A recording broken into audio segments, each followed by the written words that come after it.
bàbá ògo ni fún ọmọ ògo ni fún Ọlọ́run mímọ́.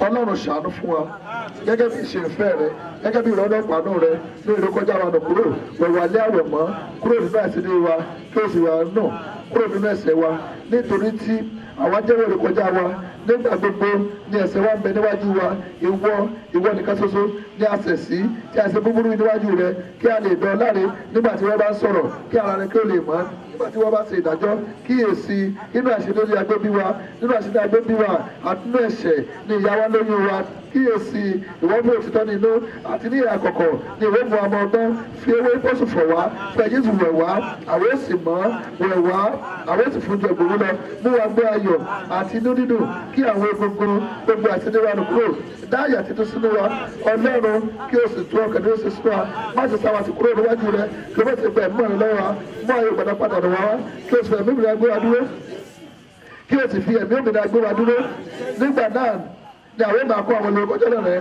àwọn ẹlẹ́sẹ̀ yóò máa yí padà sí ọ Ọlọ́run gbà wá lọ́wọ́ ẹ̀bí ẹ̀jẹ̀ ìwọ Ọlọ́run gbà láwa àwọn yóò sì máa kó ìdúró kíkan Olúwa Jèhófà ìwọ sí wa ní ètè ẹnu wa yóò sì máa fi ìran hàn nítorí wọn kò fẹ́ ẹbọ tẹ́wọ̀ àbárú inú rẹ̀ kò tún sí ẹbọ sísun ẹbọ Ọlọ́run ní ìrògbòdójọ́ ọkàn ìrògbòdójọ́ àti ìrora àyà Ọlọ́run olùwọ́ kí ó gbọ̀n ṣeré nínú rẹ̀ sí gbogbo wa ìwọ mo di yí ìjọ ọlọ́kọ̀ Salvation Apostolic Church ká ìwọ mo di yí ìdí ẹnì kọ̀ọ̀kan wa ká nígbà náà inú èyí ò dùn sí ẹbọ òdodo pẹ̀lú ọ̀dọ́mọ sísun àti ọ̀dọ́mọ sísun nígbà náà ni a ó fi ijó àti ayọ̀ púpọ̀ nínú ìjọ rẹ̀.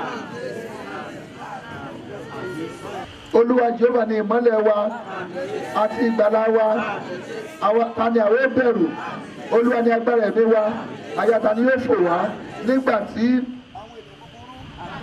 àwọn ènìyàn búburú àní àwọn ọ̀tá wa àti àwọn abínúkú wa wọ́n súnmọ́ wa láti jẹran ara wa wọ́n kọsẹ̀ wọ́n sì ṣubú bí ogun tilẹ̀ dótì wá àyà wa kì yóò fò bí ogun tilẹ̀ dìde nínú èyí ni ọkàn wa yóò lé ohun kan ní àwa ń tọrọ lọ́dọ̀ Olúwa Jèhófà òun náà ni àwọn máa wá kiri kí àwọn kó lè máa gbé inú Olúwa ní ọjọ́ ìwà gbogbo kí àwọn kó sì máa wọ ẹwà Olúwa kí àwọn kó sì máa fi inú dídùn wo tábìlì rẹ̀ nítorí pé ní ìgbà ìpọ́njú òun ò pawọ́ mọ́ nínú àgọ́ rẹ̀ ní ibi kọ̀ọ̀kan àgọ́ rẹ̀ ni yóò pawọ́ mọ́ yóò sì gbé wa sókè ka orí àpáta yóò gbé wa sókè ka orí àpáta nígbà yìí ni orí wa yóò gbé sókè dájú gbogbo àwọn ọ̀tá wa lọ tí ó yí wa ká nítorí náà ni àwọn òṣèrúgbọ ayọ̀ nínú àgọ́ rẹ̀ àwọn òkọrin nítòótọ́ àwọn òkọrin yìí sí Olúwa Jèhófà gbọ́ Olúwa nígbà tí a bá fi wá pè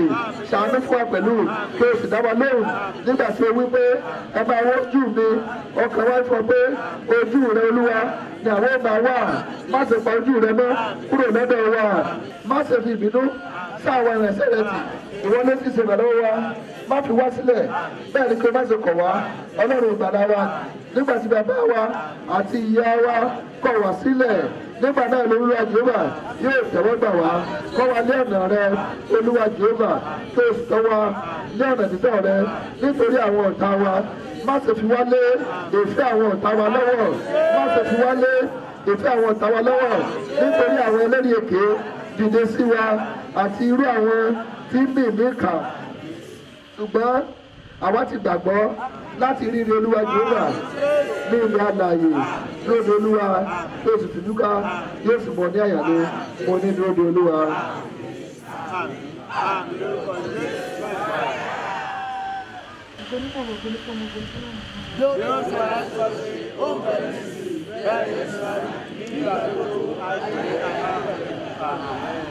Gbogbo wa táwọn bí akọ kékeré Olúwa Ọlọ́run Jèhófà nítorí wọn ni ó gbé wa lékè ìwọ kò sì jẹ́ kí àwọn ọ̀tá wa kó yọ̀ wá Olúwa Ọlọ́run wa àwọn tí gbèsè ọ ìwọ tí mú wa ní ara dá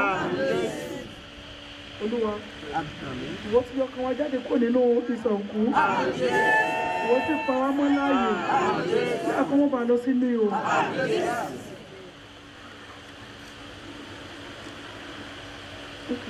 Kọrin sí Olúwa ẹ̀yin ènìyàn rẹ̀ mímọ́ ẹ sì máa dúpẹ́ ní ìrántí wa nítorí pé ní ìṣẹ́jú kan ní ìbínú rẹ̀ pẹ́ ní ojú rere ní iye rẹ̀ gbé wà bí ẹkún bá péjẹ alẹ́ kan ìgbà ayọ̀ ń bọ̀ ní òwúrọ̀. bí ẹkún wá pé di alẹ́ kan ayọ̀ ń bọ̀ lówùúrọ̀ àti nínú àlàáfíà àwa ní ipò wa kì yóò yí padà láéláé. Olúwa Jèhófà ní ojú rere rẹ wọ́n ti mú òkè wá dúró ṣinṣin nígbà tí wọ́n bá pọ̀ ojú rẹ mọ́ ẹnu yóò yọ̀ wá.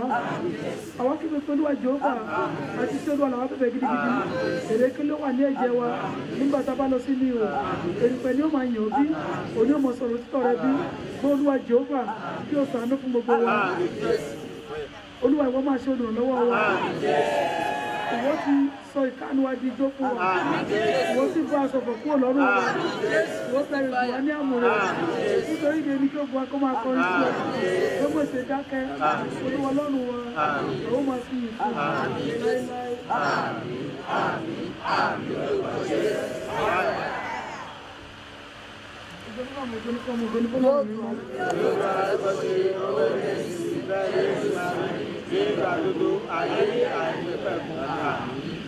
Ìbùkún ni fún ẹni tí kò rìn nígbà àwọn èèyàn búburú tí kò dùn ní ọ̀nà àwọn ẹlẹ́ṣẹ̀ tí kò jókòó ní ibùjókòó àwọn ẹni ẹ̀sìn ṣùgbọ́n nínú inú wa wà ní òfin Olúwa àti ní òfin Jèhófà là ń ṣe àṣọ lọ́sàn àti lóru. Àwọn dàbí igi tí a gbìn sí etí kodò tí ń so èso rẹ̀ jáde ní àkókò wa. Ewé wa kì yóò rẹ̀ láéláé àti ohunkóhun tó a bá dáwọ́ wálé látọ̀nà yóò máa ṣe déédéé. Àwọn èèyàn búburú kì yóò rí bẹ́ẹ̀. Àwọn dàbí ìyẹ̀kọ̀ tí a fẹ́ lọ. Nítorí àwọn èèyàn búburú kì yóò lè dúró ní ìdájọ́. Bẹ́ẹ̀ ni àwọn ẹlẹ́ṣẹ̀ kì yóò lè dúró ní àwùjọ àwọn olódodo. Nítorí Olúwa mọ ọ̀nà àwọn olódodo. Báwọn èèyàn búburú ni yóò ṣègbè.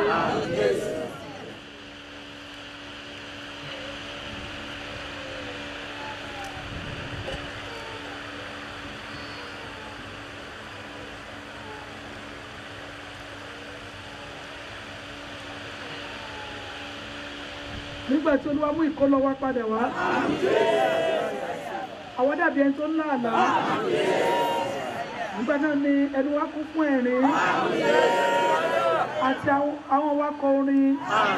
Nígbà náà ni awílá nínú àwọn kèfèrí pé Olúwa ṣe ńlá fún wa. Olúwa ṣe ńlá fún wa. Nítorí náà wá ń yọ̀. Olúwa mú ìkólọ wa padà wá. Bí ìsun omi ní gúúsù. Àwọn tó fi omi jẹ́ fúrúgbìn yóò fi ayọ̀ kan. Ẹni tí fi ẹkún rìn lọ tó sì gbé irúgbìn lọ́wọ́ lóòótọ́ yóò fi ayọ̀ padà wá. Yóò sì rí ìtì rẹ̀. Àmín lẹ́ẹ̀mejì. Àmín, àmín, àmín, àmín, àmín, àmín, àmín lórúkọ Jésù. Ẹ jẹ́ ká tún àmì ẹ̀sẹ̀ àmì méje la pè é. Ó yá o. Àmín, àmín, àmín, àmín, àmín, àmín, àmín lórúkọ Jésù. A ti ka ọ̀rọ̀ Ọlọ́run sí ọ̀rọ̀ tá a kà sí kó ṣiṣẹ́ ìyanu. Ní orúkọ Jésù Kristi kó ṣiṣẹ́ ìwòsàn. Kí Ọlọ́run ó fọ̀nà àwọn kó gbé ògo wa jáde. Torí pé àgbàgbọ́ kó ṣiṣẹ́ ìmúláradá. Kó ṣiṣẹ́ ìbùkún. Lẹ́yìn àjọ̀dé ara yóò tu gbogbo wa. Àṣẹ kan ló sọ omi di ọtí wáìnì. Àṣẹ kan ló sọ wáìnì di ẹ̀jẹ̀ ọ̀dọ́ àgùntàn. Àṣẹ yẹn ni mo wá sọ kalẹ̀ ní ìṣẹ́jú yìí. Àti omi yìí. Àti àgbọn yìí. Bíbélì sọ pé nígbà tí àwọn ọmọ ẹ̀yìn wà níbi tó ti ń kọ́ wọn lẹ́kọ̀ọ́ àti ọ̀pọ̀lọpọ̀ èrò, Bíbélì sọ pé èrò pọ̀ lọ rẹpẹtẹ ṣùgbọ́n kò sí tí wọ́n jẹ. Ó wá ní kí ló wà wọ́n ní òsì kankan ṣùgbọ́n wọ́n yọ ọmọdé kan tó ní àkàrà àti ẹja wẹ́wẹ́ méjì. Ó sì ní kán gbà wá, ó sì gbàdúrà sí i, ó dúpẹ́ lọ́dọ̀ Elédùmarè. Mo dúpẹ́ pé Ọlọ́run ń gbọ́ tèmi, ó sì ń gbọ́ ti ọba wa nínú Olúwa. Mo dúpẹ́ pé Jèhófà ń gbọ́ tiwa, ó sì dúpẹ́ pé yóò tún gbọ́ tiwa. Tí a bá rí àìsàn káìsàn tó ń bẹ nínú omi àtẹ̀jẹ̀ rẹ, àbí tó o bá gbàgbọ́ lókun, ṣùgbọ́n tó bá gbàgbọ́ pé lórúkọ Jésù Kristi ni mo fi ń gbàdúrà, tí mo sì gbàgbọ́ ní orúkọ náà tí mi dẹ̀ fagbára òkùnkùn kún tí mi mú nǹkan bí mo orúkọ Jésù yìí. Ní orúkọ Jésù Násárẹ́tì tí ìwọ bá gbàgbọ́, ogun ọjọ́ pípẹ́ ni bí, àìsàn ọjọ́ pípẹ́ ni bí, ọ̀fọ̀ ọjọ́ pípẹ́ ni bí, àtakò ni bí, ìbọ̀sẹ̀yìn níbí ìdíwọ́ níbí ohunkóhun tó bá ti mú omi yìí sí tó lè jẹ àgbọn yìí fún lórúkọ Jésù Kristi ó yá kó máa ti ọ̀bọ̀ náà jáde.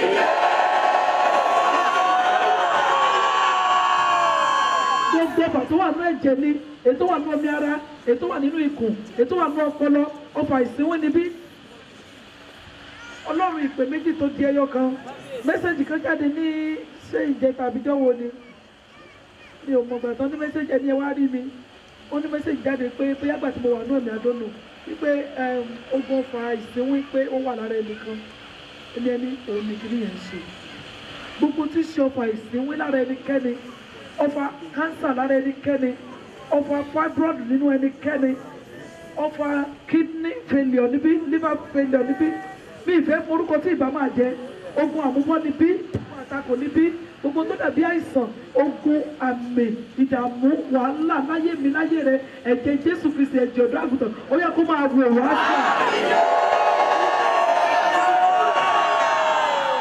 àyípadà ó di ẹ̀jẹ̀ ọ̀dọ́ àgùntàn ó di ẹ̀jẹ̀ ọ̀dọ́ àgùntàn ó di ẹ̀jẹ̀ ọ̀dọ́ àgùntàn ó di ẹ̀jẹ̀ ọ̀dọ́ àgùntàn gbogbo tó lè ṣe ní rere tẹ́lẹ̀ lẹ́yìn tó bá ti lómi tó lè jẹ́ àgbọn yìí kó bẹ̀rẹ̀ sí ní ṣe rere.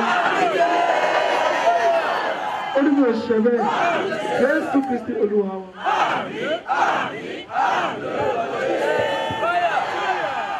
Nínú tí ó ní ẹ̀mí gígùn nílé ayé ní palm tree igi ọ̀pẹ àtàgbọn ni nínú tí wọ́n fi máa ń dá májèmọ̀ ẹ̀mí gígùn tó o bá lánàá tó o bá rí igi ọ̀pẹ tàbí orí igi àgbọn ìtumọ̀ náà ni pé ẹ̀mí èrè ogun bí ẹ̀mí ọ̀yà aláró lọ́wọ́ ẹ̀mí ìyá aláró bó ṣe gùn tó o gbàdúrà ẹ̀mí gígùn fún ọkàn kọ̀ọ̀kan tó lè sàmì dáadáa.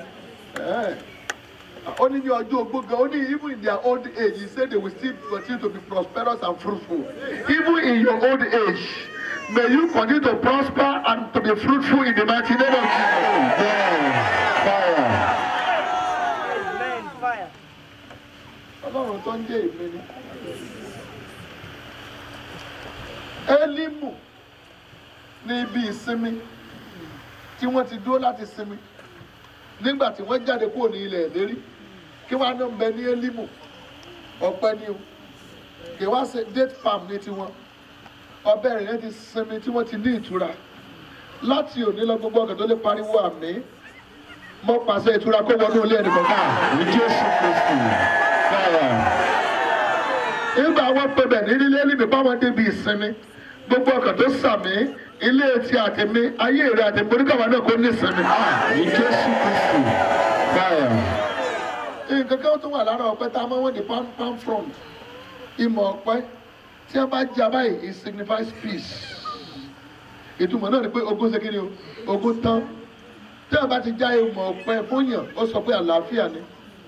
Today in every home where there is commotion, chaos, storm, confusion, gbogbo ilé tíjì ń jà lọ́wọ́lọ́wọ́ mo já ìmọ̀ ọ̀pẹ lọ́wọ́ nínú ẹ̀mí mo pàṣẹ kí àlàáfíà kó wọnú ilé nìkan Jésù báyọ̀. Nígbà tí olùgbàlà fẹ́ wọ Jerúsálẹ́mù ìmọ̀ ọ̀pẹ ní ẹ̀mọ̀ gbèdání wọ́n bẹ̀rẹ̀ sí tẹ̀ sílẹ̀ wọ́n pè Hòsánà fún kíni ọmọ aládé àlàáfíà wọ́n á bẹ̀bẹ̀ fún adé àlàáfíà náà nípasẹ̀ ọmọ aládé àlàáfíà torí téèyàn bá ní fún yẹn téèyàn ò ní kò lè fún yẹn ọkàn lè promise ẹ̀kọ́ jáde fún jẹ́ lórúkọ Jésù Kristi Násárẹ́tì ẹni tí Ọlọ́run gbéga gidigidi tó fi sórí ìtẹ́ àti agbára àti gbogbo àwọn áńgẹ́lì ìjẹ́ lórúkọ Jésù Kristi tó wọ Jerúsálẹ́mù lọ́jọ́ náà tí ó sì padà jáde ní Jerúsálẹ́mù tó gé kiri ọ̀run lọ tó bá rí bẹ́ẹ̀ láti wákàtí yìí lọ gbogbo ìdààmú àti ìjì ó yẹ kó dópin nínú ayé wa Jésù Kristi fáyà Ọlọ́run gbàjọba Jésù fáyà. Ìtumọ̀ ẹ̀kọ́ ọba jẹ́ kó sú ọ ni pé Ọlọ́run máa fọ̀rọ̀ sú yẹn o ẹ lọ ka Bíbélì ó ní wọ́n jẹ́ tí ń jáde ní ìwé imú wọn àbẹ́ẹ̀ rí bẹ́ẹ̀ ni àparò ẹ lọ kà á ẹ lọ wádìí àwọn tó mọ̀ nípa nutrition kò sí ẹran tó wà protein tó ní rich tó àparò tọ́lọ̀ fi bọ́ wọn ní agídí gbogbo tí wọ́n nídìí lọ́wọ́ lára rẹ̀ Bíbélì pé wọ́n máa jẹ́ pé ó sì jáde ní ihò imú wọn ó fi ṣe kí ni ó fi sú wọn ní ọrọ̀ ọlá ògo owó ìbùkún bó ṣe pariwo àmì ó rere wẹ̀ ó lọ yóò fi sú wa Jésù Kristi.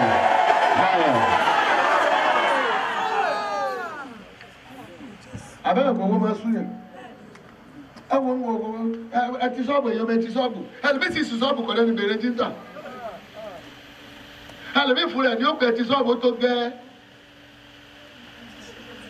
mo wí lórúkọ tọmọtọmọ tẹ̀mí lẹ́ẹ̀kan sí.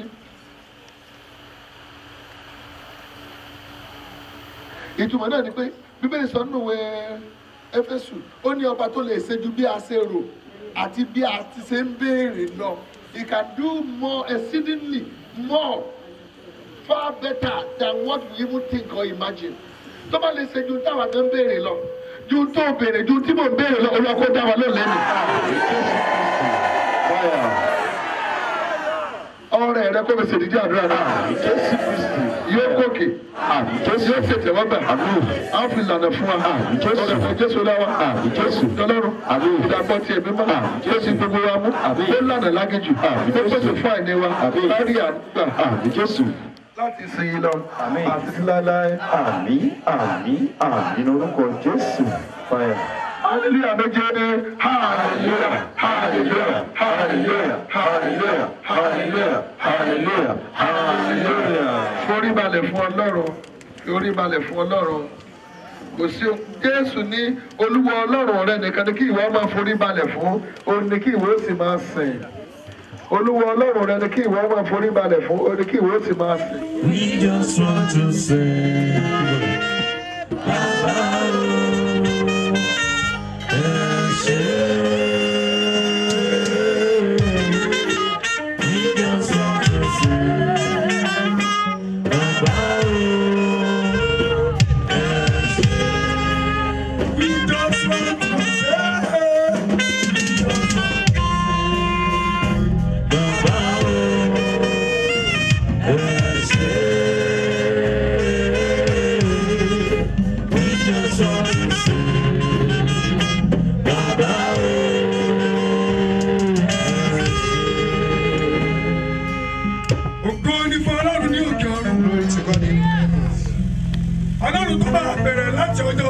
God has started with us since Monday. God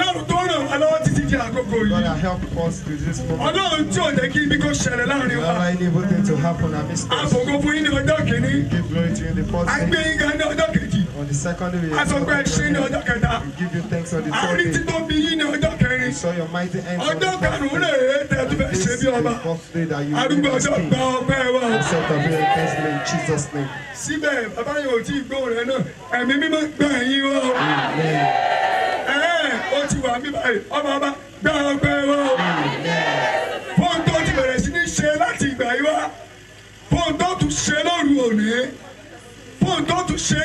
Saturday. And those seniors can go Sunday. Don't get here and go out. You are back on them. Or back in the Olympic Amen in Jesus' name. What you see there? I don't need to mention Donaka by you. Amen in Jesus' name. Go to my how many? How am I going? Yes, Oluwa. Amen. Amen. Amen in Jesus' name. Fire. Glory to God and make His voice for us to see the tonight. You want that started with us. And cause this midnight to be. Seven thunderous hallelujahs to the Lord. Thunderous hallelujahs to the Lord. To show our act of gratitude. God, I'm hearing this. My son. I've answered the request of the saints.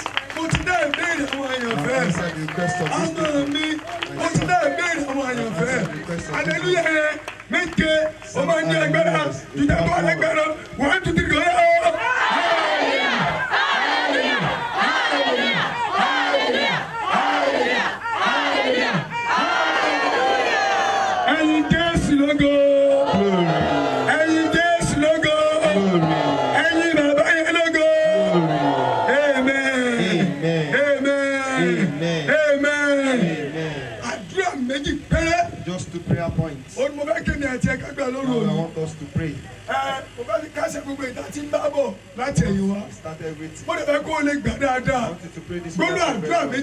Just 2 prayer points. I wanted to ask it from the Lord. Before you pray this prayer, in the name of Jesus Christ, Holy Spirit, second. And I give you thanks. ọba bá mo gbé yín ga ẹ̀mẹ́ ṣe torí pé ẹ ti ṣe tèmi lásìkò torí pé ẹ ti yanjú ọ̀rọ̀ mi torí pé ayé mi wà bákan náà mọ̀ ó yá àdúrà bẹ́ẹ̀ yín sókè yín sókè yín sókè.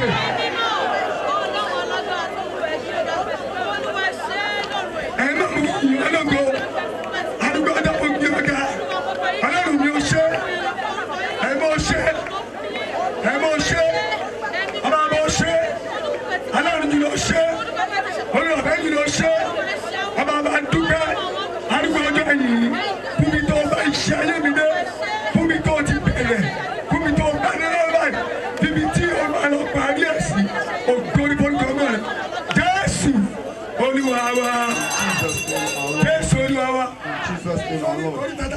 This juncture we have. I want you to pray those prayer points. You pray those prayer points. Amen. Amen. We are moving on. Listen.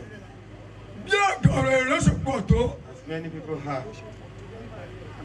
Bó ti wù kí èrò pọ̀ tó nínú ayé. No matter the multitude of people in the world. Ìsọ̀kalẹ̀ rẹ lórí òkè yìí. Descending from this mountain. Ẹ̀yin èdè wà lórí àpáta yìí. Of you on this mountain. Àtàwọn tó wà ní àyíká àti gbẹ̀gẹ́nu ilé ìjọsìn yìí. Bí Olúwa ti ń bẹ, ilẹ̀kùn àánú àtọ́jú rẹ, ó máa ṣí fẹ́ lórí. Kò sí nǹkan tó bá dé orí òkè yìí. Come to this mountain for. Tí ẹlòmíràn náà bá rú kẹyẹ lórí débi báyìí. Kò sí nǹkan tó fẹ́ gbà. There's nothing you are after. Tí ò sí ẹlòmíràn tó náà fẹ́ gbà rú kẹyẹ. After that also. Bọ́jú ọmọ ló ń wá. If you are looking for it. Ìwọ ni kankan ló ń wá ọmọ. You are not the only one. Àwọn tẹ ìdánwò ọmọ pọ̀. There are many looking for the fruit. Bóyá ìrìn àjò ni wọ́n fẹ́ lọ. If you desire to travel. Kì í ṣe wọ́n nìkan ló fẹ́ travel. Tí ò tí ì bọ́ sí. Àwọn tẹ ìdánwò fẹ́ travel pọ̀. Tí wọ́n ò tí ì rán náà lọ. Kò sí nǹkan tó fẹ́ yẹ tí ẹ ò bọ̀ nídìí ẹ̀ ṣùgbọ́n èyí tí mò ń wò yìí àti èmi náà ilẹ̀kùn àánú àti ojú rere lẹ́yìn ìpàdé ó ti ṣí fún ọ bẹ́ẹ̀. Psalm 102. The book of Psalm Wọ́n kọ́ gbàdúrà gbọ́dọ̀ méjì yẹn. Psalm 102. Torí ìdánilójú àti òkè wa olóṣèlè mẹ́yẹn ìdánilójú àti òkè wa gẹ́gẹ́ bí àkórí àjọ̀dún wa Psalm 102 verse 13 ẹsẹ̀ kẹtàlá ẹ bá fún ní microphone 102 13 ẹ rí.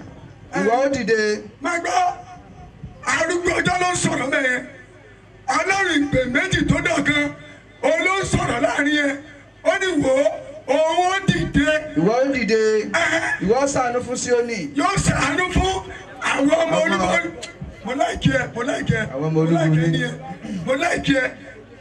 Ó ní èmi ó dìde. Ìwọ ó dìde. Èmi ó ṣàánú fún Adéyẹyè ọmọ Oyèdókun. Ìwọ ṣàánú fún Joshua Adésínà. Ó ní èmi ó dìde. Ìwọ ó dìde. Ìwọ ṣàánú fún Joshua Adésínà. Kótó ní kẹ́rọ̀ ẹ jáde ẹni tí Bíbélì sọ nípa rẹ̀ bẹ́ẹ̀ ó ti wà nínú wàhálà àti ìdààmú kan. Before that word comes forth. Gẹ́gẹ́ bí ọdún ṣe wà nínú wàhálà àti ìdààmú kan kótó ní gbogbo orí òkè wa wá gbọ́ ìdánilójú àtòkè wa inú wa ń dìde ló sọ̀rọ̀ bẹ́ẹ̀ èmi ó dìde èmi ó ṣàánú fún Adéyẹyè ọmọ Oyèdókun nítorí kíni. Wá gbọ́ nítorí ìgbà àti ṣe ojú rere sí. Nítorí ìgbà àti ṣe ojú rere sí ti tó. Ìgbà àti ṣe ojú rere sí ti tó. Àkókò náà dé. Àkókò náà dé. Ta ló ní àdúrà yìí? Ta ló ní àdúrà yìí? Kí ni àwọn tó bí ọgbà lọ́wọ́ rẹ̀? Tí wọ́n gbé fún ẹlòmíì. Ògo ò ní gbà lọ́wọ́ ẹ̀gbọ́n. Tí wọ́n gbé fún àbúrò. Tó bá lè ṣàfihàn àdúrà. Ó ń dá gbà lọ́wọ́ rẹ̀. Nínú ilé tó ti jáde wá. Ọlọ́rin gbé olúborí. Lọ́dún òní. Ó gbà fún ọgbà. Ó yẹ ká ìwé. Dáfídì sì kúrò níbẹ̀. Ẹ máa gbọ́ o, wọ́n sọ̀rọ̀ nípa ọba Dáfídì. Wọ́n sọ̀rọ̀ nípa ọba Dáfídì. Nígbà tí wàhálà àti ìdààmú dé. Bí ọ̀pọ̀lọpọ̀ wa náà ti ń la nǹkan kan kọjá báyìí. Hallelujah. Amen. tá ń la àwọn nǹkan kan We are kọjá passing through some things. ó tiẹ̀ ti rò pé òpin ló máa borí ẹ̀ Think this one will overcome you. tàbí ó máa gbé ẹ̀mí Or this one will swallow ṣùgbọ́n you. gbà pé ọlọ́run olúborí wà láàyè God of Olubori is alive. amen Amen. Dáfídì bẹ̀rẹ̀ sí sá káàkiri David was running after ó scatter. bẹ̀rẹ̀ sí sá káàkiri David was running after ogun scatter. yìí ti lé dójú ẹ̀ His warfare was so tó strong. ti lé dé ojú ẹ̀ So strong.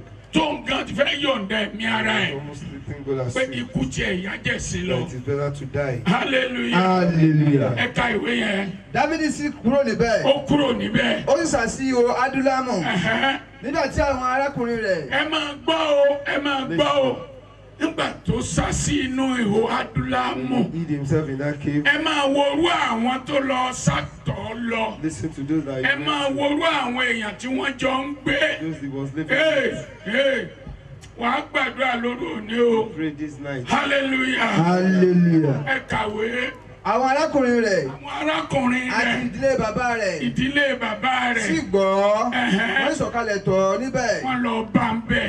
olúkúlùkù ẹni tí ó ti wà nínú ìpọ́njú olúkúlùkù ẹni tó ṣe kí ni tí ó ti wà nínú ìpọ́njú Trouble. ẹ worú àwọn èèyàn tó lọ Consider wọ́tọ̀ those that we went to. olúkúlùkù àwọn ènìyàn Tí ó ti tó wà ti nínú wà nínú ìpọ́njú. ìpọ́njú. àti olúkúlùkù ẹni tí ó ti jẹ gbèsè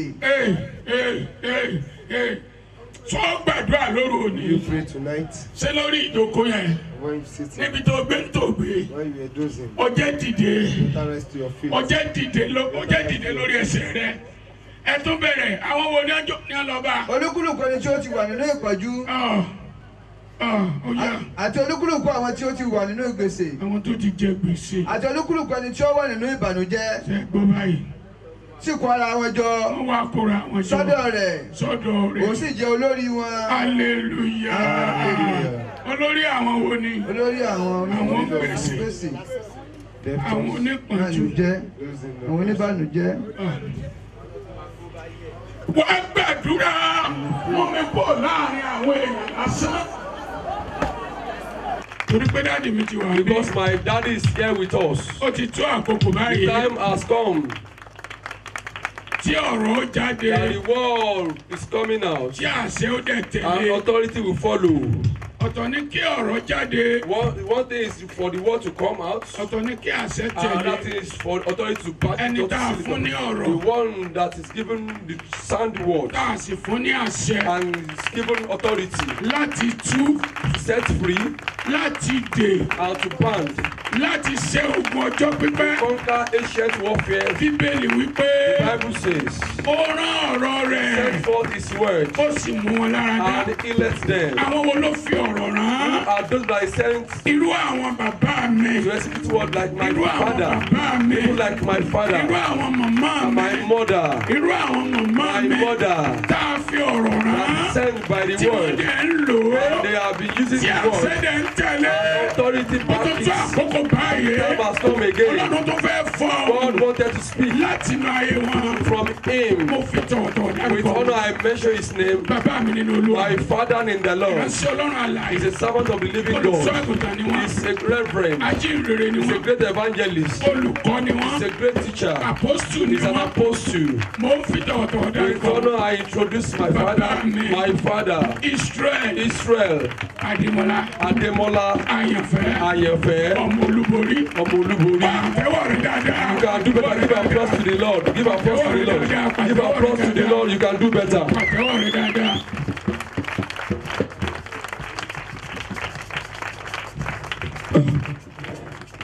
Ọlọ́run olúborí ó wá ṣe bá. Ọlọ́run aláyọ̀fẹ́ ó wá ṣe bá. Á ṣe bá torí pé ẹ gbọ́ àdúrà. Ọlọ́run olúborí ó wá ṣe bá. Ọlọ́run aláyọ̀fẹ́ ó wá ṣe bá. Á ṣe bá torí pé ẹ gbọ́ àdúrà. Ọlọ́run olúborí ó wá ṣe bá.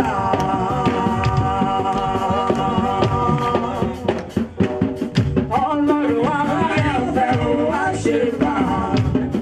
Á ṣe bá torí pé ẹ gbọ́ àdúrà wa. Ọlọ́run olúborí ó wá ṣe bá. Ọlọ́run aláyọ̀fẹ́ ó wá ṣe bá. Á ṣe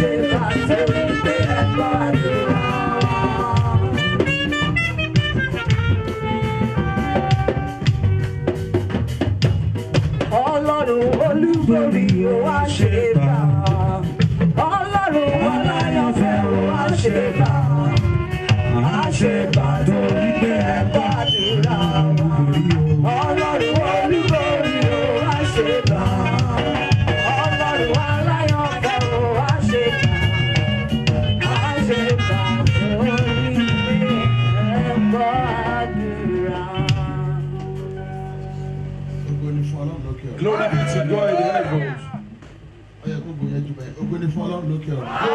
God in heaven.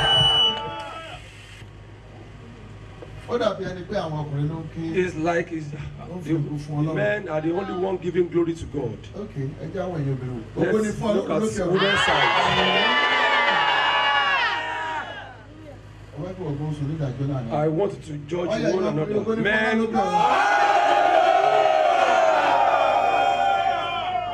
Ṣé dúró lè gbá?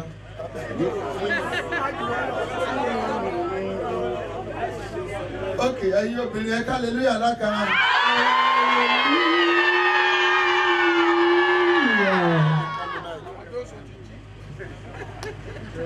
Àmọ́jọ fún kábínà wẹ́dà. Ẹ̀yin ọkùnrin ẹ ká hallelujah lákàá.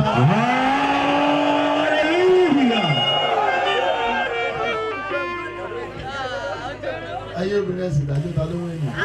God won the contest. Ẹ̀bí yín kọ́.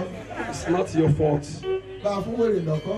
A man that is given a hole, Ọdún ara ẹ̀ ní òròkó sí. to draw things to himself. You are welcome to his presence. Ẹ káàbọ̀ síwájú rẹ̀. David knew what the presence of God meant. Dábìdì máa tún máa. David understands Kí ẹ máa wà níwájú Olúwa. the essence of being at the presence of God. Olúwa máa sì mú òkú níwájú rẹ̀. Said that do not cast me away from your presence. So once you are thrown away Nígbà from tí the a bá presence of mú God, yàn kúrò ní iwájú Olúwa, and some might not understand being in the presence of the Lord. lọ́pọ̀lọpọ̀ tẹ̀ bá mọ iye ká wà níwájú Olúwa. Ọlọ́sẹ̀ kò tiẹ̀ máa jẹ́ adènà nílé Olúwa ju kó máa jẹ́ gbé àgọ́ àwọn èèyàn búburú lọ. Better for him to be at the presence of God to live in the midst of the wicked. To be an usher. Láti jẹ́ asọ́nà. Asọ́nà bẹ́tà ju adènà lọ. The usher. Orúkọ sàdénà ṣọ́ọ̀ṣì, àbádénà wà ṣọ́ọ̀ṣì. Because we don't have people of short people not to enter the church. Hallelujah. Ẹ jẹ́ arìnrìn àjò ẹ̀mí. Let us go on a spiritual journey. We A máa kọrin, a are máa going to sing, we are going to dance, we are going to do Ṣùgbọ́n ẹnìkan ló kó gbogbo wa jọ. But someone gathered everyone else together. Ẹnìkan ló kó wa jọ tó fẹ́ ṣe wá lórí. Someone actually wanted to favor us. When God wants to bless a certain set of people, He called them together. Ọlọ́run tó bá fẹ́ He gathered them together. yóò pè wọ́n papọ̀. He brings them under one Yóò umbrella kọ́ wá sí and abẹ́rù He ilé kan sent náà. forth Yóò sì rán jáde from heaven láti òkè in order to prosper them. láti ṣe rere fún With all wọn. humility, I go on my knees. Ní inú ìrẹ̀lẹ̀ Láti mú lọ lọ́nà yìn, to láti lọ kì to í, worship him, láti lọ kì í, to eulogize him, láti lọ sọ wípé to say lẹ́yìn Ọlọ́run, that after God, Ọlọ́run náà ni. same God. Ṣáájú Ọlọ́run, Before God, Ọlọ́run náà ni. same God. Ọlọ́run tí ò ní ìbẹ̀rẹ̀, God has no Ọlọ́run tí ò lópin, ó ní ìbẹ̀rẹ̀ ohun gbogbo, He is the beginning ó of ní ìbẹ̀rẹ̀ akọ, He is the beginning. ó ní ìbẹ̀rẹ̀ abo, ó ní ìbẹ̀rẹ̀ ayé àti ọ̀run. Apánlá tó solé ayé ró, àgbà tó wà tí ò lè kú láéláé, ọba tó má ìkú dẹ́gbẹ̀ra, ọba tó ń gbé inú ọ̀run àwọn ọ̀run, ọba tó jókòó lórí òbírí ayé, òbírí sì ni ajípọ̀jọ́ ikú dà, ọlọ́wọ́ gbọgbọrọ, ọlọ́wọ́ gbọgbọrọ tí yọni lọ́fẹ̀ẹ́ tí bàbá lè lé táyà tọmọ ọwọ́ ńlá ọlọ́run Jèhófà sí agbára ọwọ́ ọ̀tún Olúwa Jèhófà ní agbéga ọwọ́ tó gba Ísírẹ́lì lọ́wọ́ Íjíbítì lọ́jọ́ ọjọ́sí ọwọ́ tó gba Mósè lọ́wọ́ Fáráò ògbìjà mọ́sẹ̀gé abánimúlẹ̀ mọ́dánijẹ́ abánimúlẹ̀ mọ́dání ọlọ́run tó ń jẹ́ ìmìnì àtìlẹ́yìn olúborí ìrànlọ́wọ́ aláìnírànlọ́wọ́ agbára gbogbo aláìlágbára ọlọ́run ẹ̀mí mímọ́ ọba tó ń gbébi mímọ́ ọba tó ń ṣe mímọ́ ọba tó ń wọ mímọ́ onínú mímọ́ aláṣọ mímọ́ oníwà mímọ́ olójú funfun onínú funfun alára funfun àwọn kan náà funfun bí ẹ̀gbẹ́ òwú àwọn kan náà funfun bí òwú ọ̀gbùtàn ọlọ́run tí ò ṣe é nìkan wé kí la fẹ́ fi ọ́ wé ọ̀láfiwé ọ̀láfijọ́ ta la fẹ́ fi ọ́ wé ta la fẹ́ fi ọ́ wé ọba tó ń gbẹ́nu ìmọ́lẹ̀ ńlá ọba tó ju ẹnìkan ò rí Mósè rí àkọ̀yìn sí rẹ ojú rẹ̀ mọ́lẹ̀ bí òrùn ọba ìwò ọba ìwò ọba ìwò kò ṣeé síjú wò kò ṣeé bá bínú kò ṣeé bá jà ọba tó fọba jẹ ọba tó fọba jẹ tọ́jẹ lórí ayé tọ́jẹ lórí ọ̀run ọba tẹ́lẹ̀ kò dìbò fún ọba tẹ́lẹ̀ kò fi síbò ẹnìkan ò dìbò fún ọ ẹnìkan ò lè píìtì ẹ ìwọ ló dánìkan ṣàkóso ayé ọ̀dánìkan ṣàkóso ọ̀run the sole administrator of heaven and earth ìwọ ni ọlọ́run ìwọ ni bẹ̀rẹ̀ ìwọ ló pín o tó mọ ìbẹ̀rẹ̀ o tó mọ òpin ọba tó mọ bẹ̀rẹ̀ láti òpin ọba tó mọ òpin láti bẹ̀rẹ̀ ògùnjà má ṣèké abánimọ̀lẹ̀ mọ́ dání ni ọlọ́run àjọkẹ́ ọlọ́run àjíkẹ́ ọlọ́run àjọbọ ọlọ́run àjọsìn ọba ìlà ọba ìwọ̀ ọba gúúsù ọba àríwá ọba òkè ọba ìsàlẹ̀ ọba ibi gbogbo ọba tó ń so gbogbo nínú ohun gbogbo lórí ohun gbogbo nígbà gbogbo orí ìlú gbogbo lórí ẹ̀dá gbogbo lórí akọ lórí abo lórí funfun lórí dúdú lórí àyìnrín ọba tó dán gbogbo tó ń ṣàkóso gbogbo tó ń ṣàkóso gbogbo ọba tó pọn gbogbo ọgbọ́n tẹkù ọgbọ́n tẹyẹ ọgbọ́n tẹrà ọgbọ́n gbogbo èdè ọmọ gbogbo èdè ọmọ gbogbo ẹ̀dá ọdá wa mọ̀ ọba kan ṣoṣo tó ní accuracy sọ gbogbo ayé lọ́wọ́ ọmọ ẹni tó ti kú ọmọ ẹni tó kù ọmọ ẹni tí ń bọ̀ ọmọ ẹni tó ti kú àlọ́ ọmọ ẹni tó kù ọdún ẹni tí ń bọ̀ ọmọ gbàtà yóò parẹ́ ọmọ gbàtà yé bẹ̀rẹ̀ ọlọ́run tó mọ tẹ́lẹ̀kọ̀ ọmọ ọba tó rí tẹ́lẹ̀kọ̀ òrí òbírí àjíkọjọ́ ikú dàníọ́ ọba mímọ́ ni ọ́ orídìí ayé orídìí ọ̀run orídìí òkun orídìí ọ̀sà orídìí òkòkò orídìí ìmọ́lẹ̀ ọba tẹ́lẹ̀ kankan fi kí kankan bò lójú ọlọ́run ìdí àwọn wòlíì ni ọba tí ń gbani lọ́wọ́ alágbá tí ń gbàgbára lọ́wọ́ ẹni ni ọlọ́run tó ń dé èmi ni ìrànlọ́wọ́ mi ni asà mi ni àpáta mi ni agbára mi ni olùgbàlà mi ni olùgbèjà mi ni aláàánú mi ni olùrànlọ́wọ́ mi ni olùṣọ́ àgùntàn mi ni ọba tó ń gbógun mi jáde ọba tó ń gbógun mi wọlé tó bá wà lẹ́nu ọ̀ni ẹ̀rù ọba mi ẹ̀rù tí dẹ́rù bẹ̀rù ẹ̀rù tí gbé ẹ̀rù mi ọba tí ò ṣe ké mọ́ ọba tí ò ṣe bínú sí ọba tẹ́lẹ̀ kò tiẹ̀ rí ọba tó ṣe ra rẹ̀ lọ́jọ́ ọba tó gbé ra rẹ̀ pamọ́ ọba tó dómi tí kì í mú mi ọba tó dómi tí kì í mú mi ọlọ́run ẹ̀dí àwọn wòlíì ọba tí ò ní tẹ́lọ̀ ó sì wọṣọ sára ọba tí ò ní dry cleaner aṣọ rẹ̀ wọ́n ju ti gbogbo wa lọ ọba tó ń gbẹ́nu iná ó jókòó lórí ìtẹ́ iná mímọ́ ní orúkọ rẹ̀ mímọ́ ní orúkọ rẹ̀ ọba tí ọ̀tá bá wọn ọba tábùkù ò lè kà ọba táyé àtọ̀run ń bọ̀ ọba táyé àtọ̀run ń sìn ọba tá a gbé ga ọba tó gbéra rẹ̀ ga ọba tó ṣera rẹ̀ lọ́ṣọ̀ọ́ ọba tó léra rẹ̀ ládé ọba tó fira rẹ̀ jóyè ọba tó fira rẹ̀ sípò ọmọ bíra rẹ̀ ọmọ wúra rẹ̀ ọmọ tọ́ra rẹ̀ dàgbà ọmọ ṣe rẹ̀ lọ́ṣọ̀ọ́ ọmọ ṣe rẹ̀ lógo ọba tó ń jẹ́ èmi ni ẹni tí ń jẹ́ èmi ni ọba tó fi wúrà tó fi ṣe tó lé alágbádá iná ni ọ ọba mímọ́ ni ọ ọ̀kẹ́ àìmọye áńgẹ́lì ló ń ṣèrànṣẹ́ fún ọ lóde ọ̀run torí pé tàlà bá fi ọ wé ta ló lè rádà tàlà bá fi ọ wé ta ló lè rádà àrò tọjà bá fi ọ wé.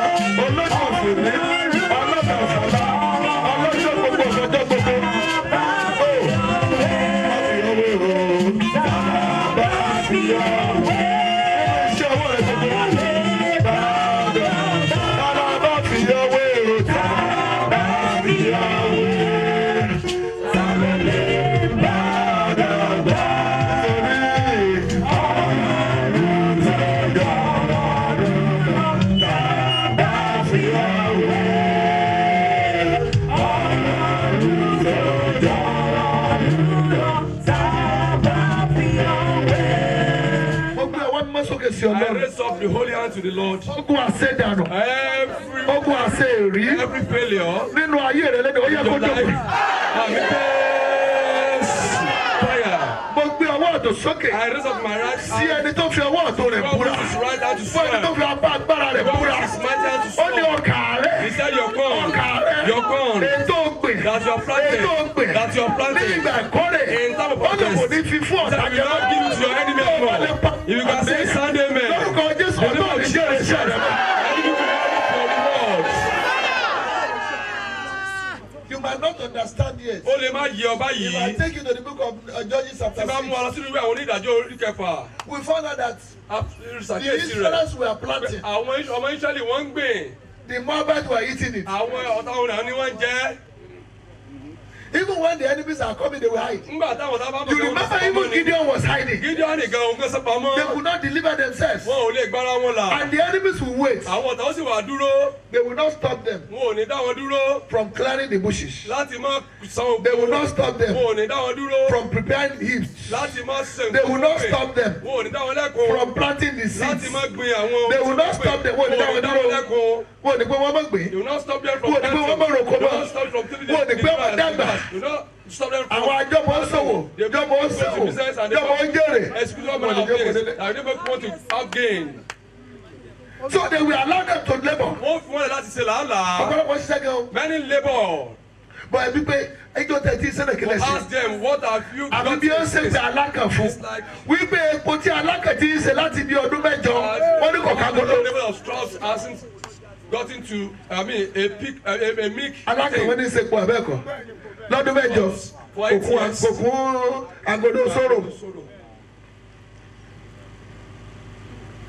So now the labour and So now when it is harvest time, the enemies they know what to call what harvest time. Àwọn máa àkókò ìkórè. Àwọn ọmọ Ísírẹ́lì ṣe búburú lọ́jọ́ Olúwa. Àwọn ọmọ Ísírẹ́lì ṣe búburú lọ́jọ́ Olúwa. Kí ni ìwọ ṣe lójú rẹ̀? A sì fi wọ́n lé Mídíánì lọ́wọ́. Kí ni ìwọ ṣe lójú ẹ̀? Rere ní sà. Ta ló máa kìwé rẹ̀? Olúborí ló máa kẹ́. Àwọn ọmọ Ísírẹ́lì ṣe búburú lọ́jọ́ Olúwa. Olúwa fi wọ́n lé Mídíánì lọ́wọ́. Olúwa sì fi wọ́n lé Mídíánì lọ́wọ́ ní ọdún méje. Ọdún mélòó? Ọdún méje. Ọgbọ̀n ọjọ́ pípẹ́ wà. There are so many old warfares. So every year they will plant and they will malnourished. Kẹ́sí kó mo ṣiṣẹ́ o. Ọ̀pọ̀lọpọ̀ tí ayé rẹ̀ sá. Men that their life is. Ayé rẹ̀ sá tí ayé ti sún sí òṣìṣẹ́. Are they not working? Òṣìṣẹ́. Are you not working? Bọ́ọ̀lù ṣe wá rí báyìí. Why your life is like this? Àwọn kan nígbà kórè inú ẹ̀mí. Many are the one taking your harvest in the spirit. Gbogbo sẹ́tò ń ṣe é sin orí olórí. Gbogbo sẹ́tò ń ṣe é sin ẹni ẹlẹ́kùn tí wọ́n kórè rẹ̀ nínú ayé mi. Lórúkọ Jésù aṣíwọ̀n lọ́wọ́ ìṣẹ̀lẹ̀ nìkan. Mo sì mọ̀ pé àwọn ọkùnrin wálé nìyí. Now I know we have men in our gathering. Wọ́n kọ́ lọ́ọ́ jẹ ara rẹ̀ You're mọ́ not the one to testify for yourself. You're not the one to judge yourself. I'm in the spirit that I know what is coming from men's side. Ó sì ṣe bí Ísírẹ́lì bá gbin irúgbìn. Bí Ísírẹ́lì bá gbin irúgbìn. Àwọn Mídíánì á sì gòkè wá. Wọ́n á gòkè wá. Àti àwọn Amẹ́lẹ́kì. Àti àwọn wọlé. Amalekite. Àti Mídíánì ó gòkè wá. Àti àwọn ọmọ ìhà ìlà oòrùn. Àwọn ọmọ kí ni wọ́n pè? From Judah from the east. Àwọn Syrian gbogbo. Wọ́n á sì gòkè tọ̀ wọ́n wá. Wọ́n á gòkè tọ̀ wọ́n wá. Wọ́n á sì dúró tì wọ́n. Àwọn sì run èso ilẹ̀ náà. Kí ni wọ́n ní wọ́n ṣe? Wọ́n run èso ilẹ̀ náà. They will harvest it. Wọ́n ká èrè wọn. Títí yóò fi dé Gaza. Ẹlòmíràn. For some. We start from 1, from 2, from 3. Wọ́n bẹ̀rẹ̀ láti ìpele kìíní ìkejì kẹta ìkẹrin when they go to final year problem will arise. Some they will not stop you from going to school. Ọ̀pọ̀lọpọ̀ àwọn ènìyàn dá ìdúró láti mọ̀ lọ ilé ìwé. But they will not allow some to use the certificate. Wọ́n àrùn jẹ́ kéèyàn lè fi certificate tó mú kúrò léèwé ṣe nǹkan tó dára. Because certificate yẹn lè make it to the paper last. Because some certificate will have become paper, ordinary paper. So now Ọlọ́run wá búra lẹ́nu. Now God strong today. Mo wà nínú ẹ̀ mọ́ àwọn tó búra fún ọ. I know those who strong. Ẹ má jẹ́ àtọ́ka sẹ́ni kankan. Don't let us point to anybody. Abẹ́ẹ̀kọ́ ni. Bọ́lá máa bá Ísírẹ́lì náà sọ̀rọ̀ gbogbo náà ni ọmọ bá sọ̀rọ̀. Ṣùgbọ́n ó ní gbogbo Ísírẹ́lì kọ́ ní Ísírẹ́lì. It's not all the Israelites. Kí ló ń pè? Gbogbo Ísírẹ́lì kọ́ ní Ísírẹ́lì. Gbogbo ẹni tó tara Ísírẹ́lì jáde kọ́ ní Ísírẹ́lì. That came from Israel are Israelites. Ọmọ mọ́ra rẹ̀. Ẹni tó lọ sí ìbáwí mọ́ra rẹ̀. So ó ní mo fi ọwọ́ tó mi bú pé àní ọkà rẹ̀. Your bread. Which is your harvest. Tó jẹ́ èrè rẹ̀. That your enemies have been plotting. Táwọn ọ̀tá rẹ̀ ti gbé ní ti fọ́ láti gbẹ̀yìn. Láti ti ń bàjẹ́. Ẹjọ́ breakthrough rẹ ti dó dẹnu mìíràn. Ibi tó ti sàṣemọ́ ni mi ẹ̀ fi lẹ̀. Just leave him. Ẹjọ́ kójọ. Let him gather them. Wọ́n sì kójọ wọ́n sì gbà lọ́wọ́. And they will take it away from you. Wọ́n ò gbé ọmọ ṣiṣẹ́ o. They will not stop you from working. Bí mo bá gba salary. When you collect your salary. Tẹ́gbọ̀n tó ọ̀nà tí wò ti tó lẹ̀. Place all where you spend. Ẹnìkan délé ni ọ̀sán fún 10,000. Tọ́wọ́ ká jẹ́ ti tó lẹ̀ wájú. That's enough to save you from what they have paid before you. So that is how they take your harvest away from you. Bí wọ́n ṣe ń gba ìkórè rẹ lọ́kùn lọ́wọ́ rẹ ni. And you have no remnant. O sì wà ní kankan mìíràn. Kí wàá ló kù? What is left? Etí àwọn ọ̀tá bá ti kó harvest tán. When the enemy has taken all the harvest, the leftover that is supposed to be ọkà tó yẹ kẹ́ yọ jẹ lóko làwọn wà lọ rí. They will now go and reap it. And they couldn't confront the enemies. O sì lè bá àkọ́mọ̀ lè kó They jẹ́ were going to hide. I mean wọ́n sábà bá wọ́n lọ gan ni. Israel okay. Oúnjẹ sílẹ̀ wọn kì í fi oúnjẹ sílẹ̀ fún Israeli. Kí ló ní wọ́n sọ? Tàbí àgùntàn tàbí akọ màálù. Ẹran wọn wọ̀ tàbí kẹ́tẹ́kẹ́tẹ́. Wọn ò fẹ́ràn wọn jẹ wọn fọwọ́ wọn jẹ wọn fọwọ́ jẹ. Pé ebi ní ọ̀pá yìí kú. Things to eat that they are going to die of hunger. You see the spiritual state of some people. Ẹ yẹ ká wo ipò tí àwọn ọ̀pọ̀lọpọ̀ wà nínú ẹ̀mí. Ẹ̀gbọ́n ni wọ́n ní ará alẹ́ ní ògbé àkú. Said ṣùgbọ́n kò fẹ́ ajé yìí. Don't want them to die but they don't want them to flourish or to be prosper. Àwọn kan ò fẹ́ kó kú o. Some don't want you to die. Ṣùgbọ́n kò jẹun lásán. But all they want is just for you to eat. Kò sá ma to just eat to survive. Kò sá ma jẹun kò kọ̀lé wà láyé lásán. Kàwé yẹn. wọ́n á sì wá bí èṣù. wọ́n á wá bí èṣù. ní ọ̀pọ̀lọpọ̀. ní ọ̀pọ̀lọpọ̀. àwọn àti àwọn ìbákasẹ́ wọn. àwọn àti ìbákasẹ́ wọn. wọ́n jẹ́ àìníye. wọ́n kí ló pè. àìníye. they will invade the harvest. wọ́n lọ jẹ gbogbo. invasion gidi they will invade the harvest and plunder everything. wọ́n á sì wọ inú ilẹ̀ náà. wọ́n á wọ ilẹ̀ náà. láti jẹrun. láti jẹrun. kí ni ẹni wọ́n bọ̀ wọ́n bẹ̀ jẹun. táwọn náà pè é. But they don't allow the one who planted to reap it. They don't allow the person who home the glory to enjoy, but they are more powerful than them. Gbogbo alágbára tí lo agbára lórí rẹ. Tó lo agbára lórí ògo rẹ. Tó lo agbára lórí ìkórè rẹ. Tó lo agbára lórí ọ̀tọ̀ rẹ. Agbára ẹ̀mí ló ń lò ní agbára sára. Lórúkọ Jésù Kristi, ayẹ̀ kúrò ní ipò lẹ́nìí. Àmì tí ọba ti múná jáde yìí kò ń ṣiṣẹ́ nínú ẹ̀mí. Ẹyọ ọkùnrin mọ̀ wòrán yín nìyẹn. Men do not just watch yourself. Every load is on you now. Gbogbo ẹrù orí wa ló wà ọkùnrin. Ẹ dáa o. Bàbá yàwó lọ́wọ́ wọn ojú ìyàwó rẹ̀ kó tó jẹun lé o. Maybe you look up to your wife before you take responsibility. We ask you to. Jẹ́ mo wí lórúkọ sábàtọ́ ọmọ tẹ̀mọ́. I said it in the name of God. Nìkan ni tí wọ́n fi sípò tàbí tó fi wà rẹ̀ sípò. Tó wà ní ìṣáájú kó o mọ́ ní ìkórè lọ́dọọdún. Lórúkọ Jésù Kristi, Olúwa gbàgá nídìí rẹ̀.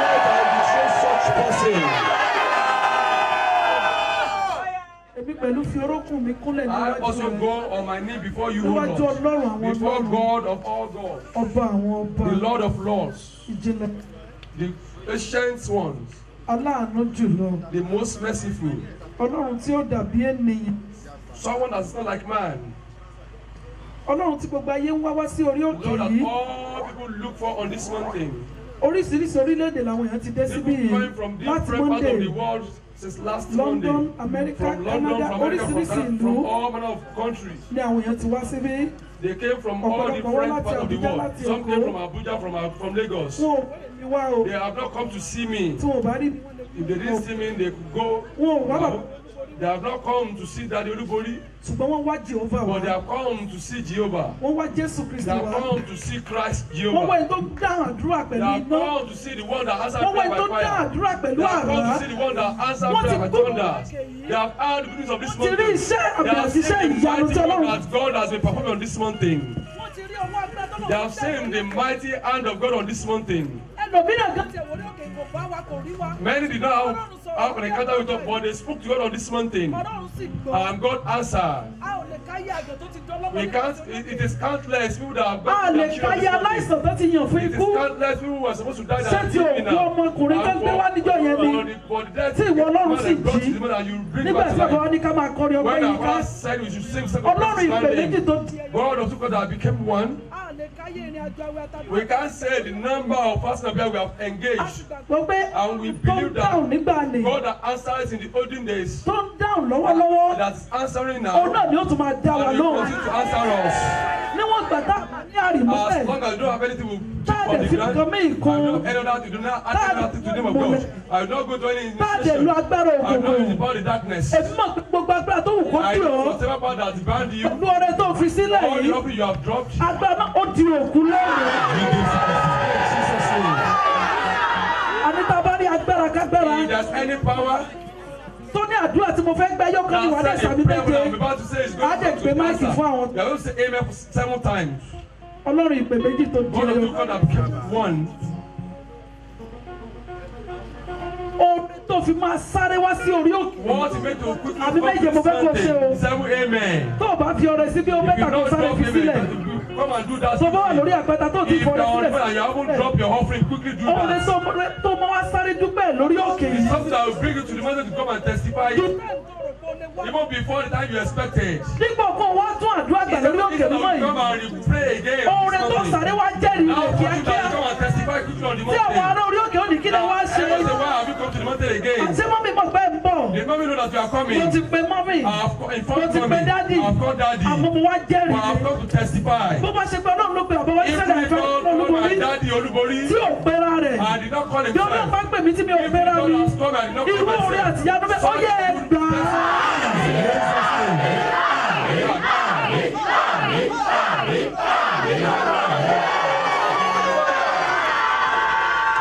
Praise the Lord. Hallelujah. Praise the living Jesus. Hallelujah. For more entertaining video content such as behind the scenes of music videos and movies, music concerts, premieres, interviews, and exclusive gists, subscribe now to our YouTube channel Goldmine TV and be unleashed into a world of super excitement.